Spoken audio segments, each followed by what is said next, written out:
Последние часы ее жизни, многодневные мучения жизни пробовали, сказались. Донна ослабла, силы ее таяли. Почему я не родилась мужчиной? Палачи сильны, как медведи, а я слабая девушка. Но я еще им покажу, кто крепче.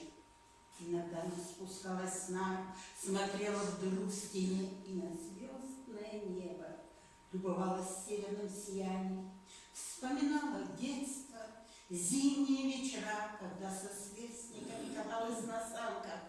Как же весело ей было!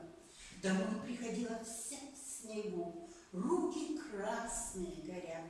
Мать бронилась, а сама раздевала, велела быстрее забраться на печку. Дорогая мамочка, прости, прощай, золотое детство, каким же ты был коротким, думала Донна, не замечая, как туманятся глаза, как наверстываются слезы. В открытую дверь ворвался дневной свет. Вошли солдаты с винтовками. Донну повели на улицу, на край села. Свернули к вычуде. На берегу вычуды высокие сосны. На зеленых ветвях снег. Иней, как кружевами, украсил деревья. Ах, вырваться бы да умчаться к своим!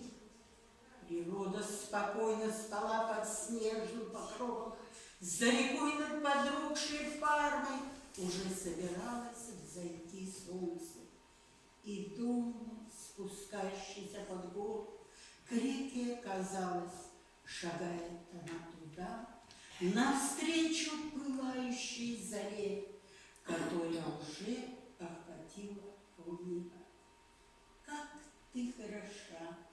Как прекрасна майская жизнь! Это был ее последний шаг к бессмертию.